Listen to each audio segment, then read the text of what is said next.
नमस्कार दोस्तों। क्या आप इलाहाबाद हाई कोर्ट में समीक्षा अधिकारी और सहायक समीक्षा अधिकारी बनना चाहते हैं? अगर हाँ, तो सबसे पहले आपको उसका सिलेबस पता होना चाहिए और सिलेबस के साथ-साथ उसका एग्जामिनेशन पैटर्न पता होना चाहिए। तो आज की वीडियो में हम लोग उसके एग्जामिनेशन पैटर्न और उसके सिलेबस की बात करेंगे, जिससे आप सभी स्टूडेंट्स आसानी से समीक्षा अधिकारी और सहायक समीक्षा अधिकारी बन सके इलाहाबाद हाई कोर्ट में। तो दोस्तों, यहाँ पे देखेंगे हम लोग एग्जामिनेशन पैटर्न की यदि बात करते हैं, तो यहाँ पे 2 चरणों में परीक्षा होती है। पहला चरण होता है सीबीटी यानी कि कंप्यूटर बेस्ड टेस्ट, और सेम डे ही टाइपिंग हो जाती है 15 या 20 मिनट के अंतराल में। तो एग्जामिनेशन पैटर्न बहुत ही सिंपल सा है। पहले आपको सीबीटी देना है, फिर उसके बाद आपकी टाइपिंग होगी, देन आपका मेरिट पर नाम आ जाएगा। और यहाँ पे एक चीज़ और ध्यान रखेंगे, जो सीबीटी होगा उसका 200 मार्क्स का परीक्षा होगी, 200 मार्क्स की परीक्षा होगी। और साथ ही साथ जो यहाँ पे टाइपिंग होगी, इसमें भी आपको मार्क्स अलॉट किए जाएंगे। दैट मीन्स आपको यहाँ पे 50 मार्क्स मिलेंगे।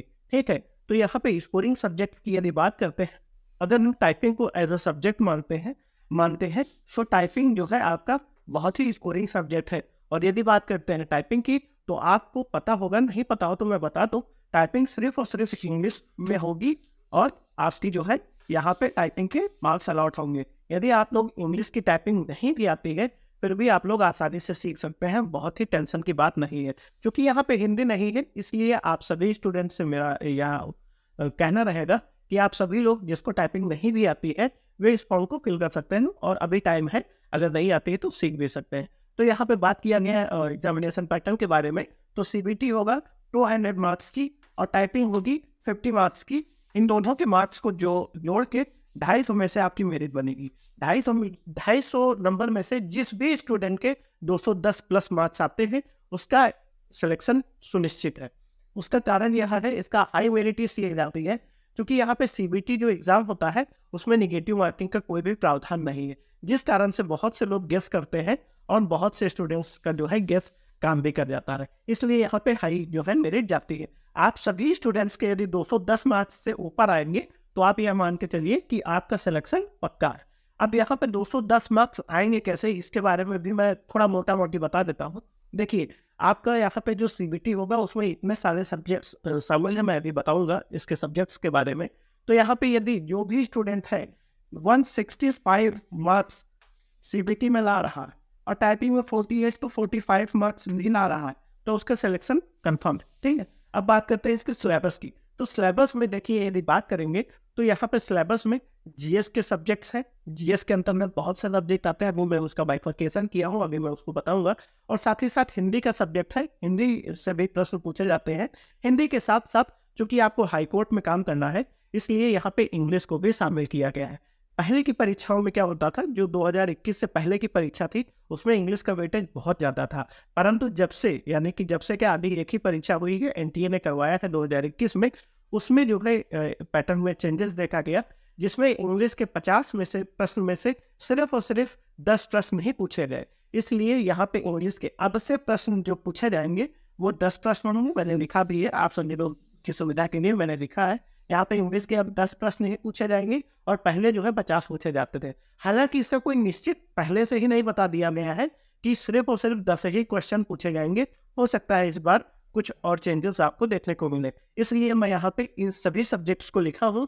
आपको यह मान के चलना है कि इन सब्जेक्ट्स से जो क्वेश्चंस है वो वेरी कर सकते हैं, निश्चित क्वेश्चन नहीं है, क्योंकि पहले से नहीं बताया गया है, सिर्फ सब्जेक्ट के नाम दिए गए हैं। जैसा कि एसएससी अन्य एग्जामों में होता है कि यदि रीजनिंग का सब्जेक्ट दिया है, तो उसमें बताते हैं कि रीजनिंग से 25 क्वेश्चन पूछे जाएंगे, जीएस से 25 क्वेश्चन पूछे जाएंगे और आपके हिंदी से इतने क्वेश्चन पूछे जाएंगे। परंतु यहाँ कुछ भी बताया नहीं गया है, सिर्फ सब्जेक्ट का नाम दे दिया गया है, इसलिए आपको सभी सब्जेक्ट्स पढ़ने हैं। सिलेबस की यदि बात कर रहे हैं, तो यहाँ पे जीएस है, हिंदी है, इंग्लिश है, कंप्यूटर है। अब आप सभी लोग देखिए, मैंने आपकी सुविधा के लिए लिखा भी है। जैसे यदि बात करते हैं रीजनिंग की, तो रीजनिंग आपका स्कोरिंग सब्जेक्ट है, आप सभी स्टूडेंट्स को पता होगा। रीजनिंग में यदि क्वेश्चन सही आपका सवाल लगा, हल हुआ, तो आपको उसका निश्चित मार्क्स मिलेंगे, परफेक्ट। अगर नहीं सॉल्व हो तो उसका कोई भी मार्क्स नहीं मिलेगा। यहाँ पे नेगेटिव मार्किंग से आप लोग बच सकते हैं, हालांकि यहाँ पे नेगेटिव मार्किंग का कोई भी प्रावधान नहीं है। इसलिए मैं यही कहूँगा कि 200 की 200 क्वेश्चन आपको सॉल्व करके आना है, चाहे आप क्वेश्चन को जानते हो या नहीं जानते हो, 4 ऑप्शन दिए रहेंगे, चारों में से कोई भी ABCD आपको लगा देना है। अब यहाँ पे बात करेंगे रीजनिंग के, तो 25 क्वेश्चन है रीजनिंग से। कंप्यूटर की बात करते हैं तो कंप्यूटर से 20 से 22 क्वेश्चन आपको देखने को मिलेंगे। यदि बात करते हैं करंट अफेयर्स की, तो दिन प्रतिदिन करंट अफेयर्स का वेटेज हर परीक्षाओं में बढ़ता हुआ दिख रहा है। तो यह भी परीक्षा उससे अछूती नहीं है, इसलिए यहाँ भी जो करंट के क्वेश्चन है आपको 20 से 22 क्वेश्चन आपको देखने को मिलेंगे। हिस्ट्री की यदि बात करते हैं तो सबसे ज़्यादा वेटेज आपको यदि किसी भी सब्जेक्ट का देखने को मिल रहा है तो सिर्फ हिस्ट्री है। परंतु यहाँ पे हिस्ट्री को एक सब्जेक्ट ही नहीं मानूंगी, हिस्ट्री के अंदर भी 4 सब्जेक्ट है, 4 उसमें पार्ट्स हैं। जैसे कि प्राचीन भारत का इतिहास अलग सेगमेंट है, मध्यकालीन भारत का इतिहास अलग सेगमेंट है, और आधुनिक भारत का इतिहास अलग सेगमेंट है, स्वतंत्र भारत का इतिहास अलग सेगमेंट है, और यहाँ पे और भी है सब्जेक्ट्स, जैसे कि उसके बारे में आर्ट एंड कल्चर के बारे में हिस्ट्री से क्वेश्चन पूछे जाते हैं, तो उसको भी यहाँ पे शामिल करके मैंने एक साथ लिख दिया है। 30 से 40 प्रश्न आपको देखने को मिल सकते हैं। ठीक है, तो इन सभी को अगर समझ करेंगे तो हिस्ट्री ओवरऑल 4-5 सेगमेंट में बटी हुई। ठीक, हिस्ट्री के बाद आपका सबसे ज्यादा स्कोरिंग यदि कर रहा है तो वह है ज्योग्राफी। परंतु ज्योग्राफी में भारत का भूगोल भी पढ़ना है और साथ ही साथ विश्व का भूगोल भी पढ़ना है। यहाँ पे फैक्चुअल डेटा होता है, इसलिए आप सभी स्टूडेंट्स को घबराना नहीं है। यहाँ पे जैसे आपसे पूछ लिया गया कि कर्क रेखा को कौन सी नदी 2 बार काटती है, इस प्रकार से क्वेश्चन पूछते हैं। बहुत ही टफ क्वेश्चन नहीं होते परंतु फैक्चुअल होते हैं, इसलिए आपको याद करना होगा। ठीक है, तो आप सभी लोग यदि स्टूडेंट्स को पता हो कि कर्क रेखा को कौन सी नदी 2 बार काटती है तो प्लीज कमेंट में जरूर बताइएगा। ठीक है, अब साइंस की यदि बात करते हैं तो साइंस में आपको 18 से 20 प्रश्न देखने को मिलेंगे, परंतु साइंस में भी अकेला एक सब्जेक्ट है, इसके अंदर भी 3 सेगमेंट बटे हुए हैं। जैसे कि यदि बात करते हैं physics, chemistry and biology, physics से प्रश्न पूछे जाएंगे, केमिस्ट्री से प्रश्न पूछे जाएंगे और बायोलॉजी से भी प्रश्न पूछे जाएंगे, परंतु बायोलॉजी का वेटेज ज्यादा होगा। ठीक, यहाँ मैंने साइंस तक की बता दिया। अब बात करते हैं यूपी स्पेशल की।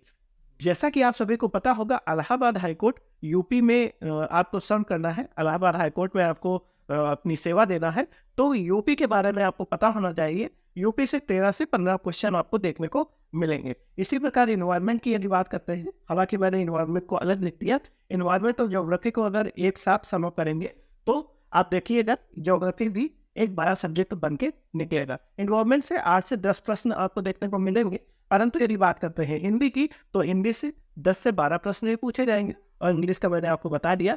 और यहाँ पे जनगणना से भी प्रश्न पूछे जाते हैं, अर्थात सेंसस से भी प्रश्न पूछे जाते हैं। 8 से 10 प्रश्न आपको सेंसस से भी देखने को मिलेंगे। तो यह ओवरऑल रहा आप सभी के समक्ष इसका पैटर्न, एग्जामिनेशन पैटर्न और सिलेबस। मैंने सभी चीजें अच्छे से बता दिए हैं। अगर कोई भी डाउट हो तो आप सभी लोग बेहिचक कमेंट में पूछ सकते हैं, निश्चित ही उसका जवाब देने का प्रयास किया जाएगा। तो दोस्तों, इस वीडियो को यहीं पे समाप्त करते हैं, मिलते हैं एक और नेक्स्ट इंफॉर्मेटिव वीडियो में। तब तक के लिए सभी दोस्तों को मेरा नमस्कार, जय हिंद।